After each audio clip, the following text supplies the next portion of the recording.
respect to the opinions of mankind requires that they should declare the causes which impel them to the separation, which we hold these truths to be self-evident. That all men are created equal, that they are endowed by their Creator with certain unalienable rights, that among these are life, liberty, and the pursuit of happiness. That to secure these rights, governments are instituted among men deriving their just powers from the consent of the governed. That whenever any form of government becomes destructive of these ends, it is the right of the people to alter or to abolish it, and to institute new government, laying its foundation on such principles, and organizing its power in such form as to them shall seem most likely to affect their safety and happiness. Prudence indeed will dictate that governments long established should not be changed for light and transient causes, and accordingly, all experience has shown that mankind are more disposed to suffer while evils are sufferable than to right themselves by abolishing the forms to which they are accustomed. But when a long train of abuses and usurpations pursuing invariably the same object evinces a design to reduce them under absolute despotism, it is their right. It is their duty to throw off such government and to provide new guards for their future security. Yes. Such has been the patient sufferance of these colonies, and such is now the necessity which constrains them to alter their former systems of government. The history of the present King of Great Britain is a history of repeated injuries and usurpations, all having in direct object the establishment of an absolute tyranny over these states. To prove this, let facts be submitted to a candid world. He has refused his assent to laws, the most wholesome and necessary for the public good.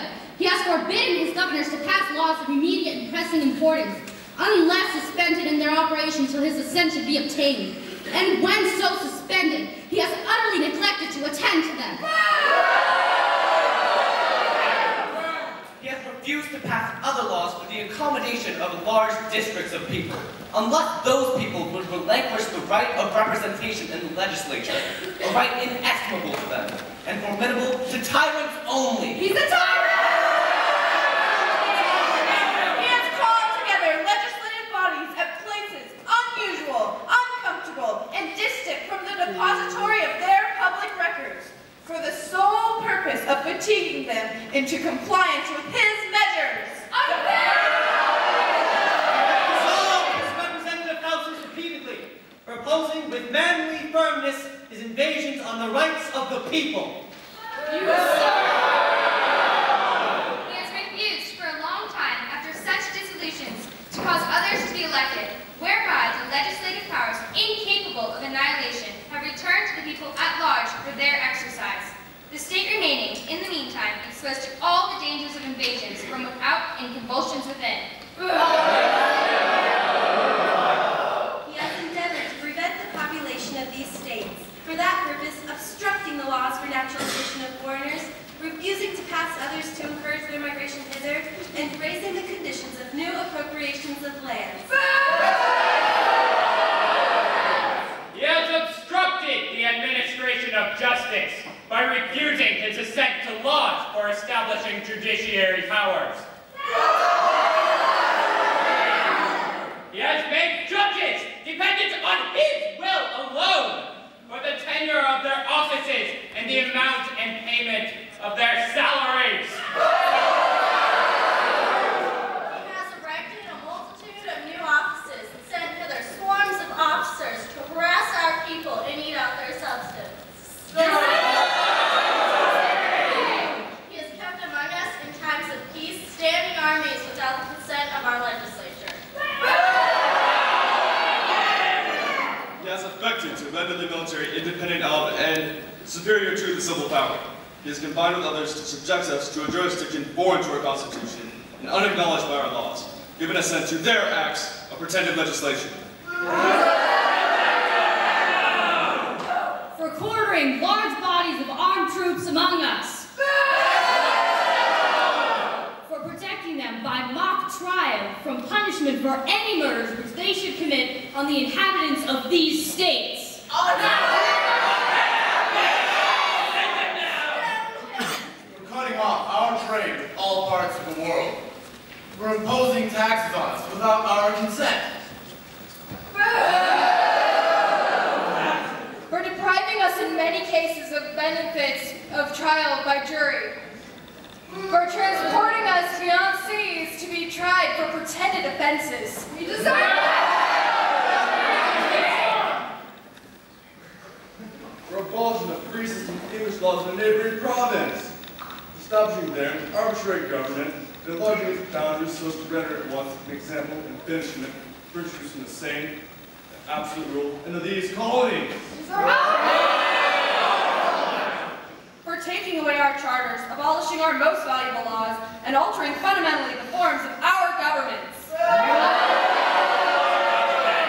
For suspending our own legislatures and declaring themselves invested with power to legislate for us in all cases whatsoever.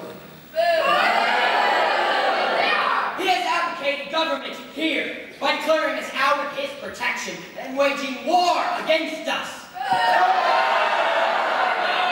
He has plundered our seas, ravaged our coasts, burned our towns, and destroyed the lives of our people.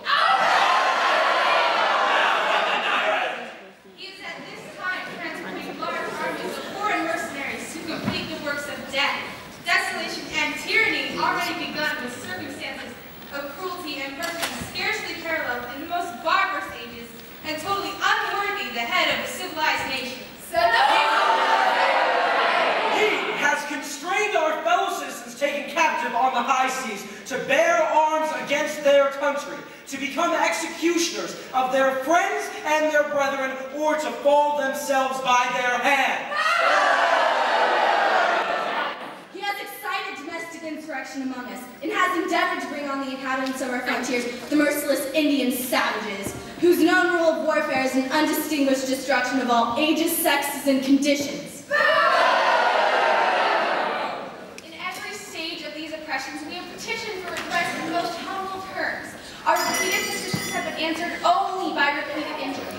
A prince whose character is thus marked by every act which may define a tyrant is unfit to be the ruler of a free people. Nor have we been wanting in our attentions to our British brethren. We have warned them from time to time of attempts by their legislature to extend unwarrantable jurisdiction over us. We have reminded them of the circumstances of our emigration and settlement here. We have appealed to their native justice and magnanimity. We have conjured them by the ties of our common kindred to disavow this usurpation, which would inevitably interrupt their connections and correspondence. They too have been deaf to the voice of justice and of consanguinity. We must, therefore, acquiesce in the necessity which denounces our separation, and hold them as we hold the rest of mankind, enemies in war, in peace, friends. We, therefore, the representatives of the United States of America, and General Congress assembled, appealing to the Supreme Judge of the world, for the rectitude of our intentions, Do, in the name and by the authority of these good people, these colonies, solemnly publish and declare that these united colonies are, and of right, ought to be free and independent states.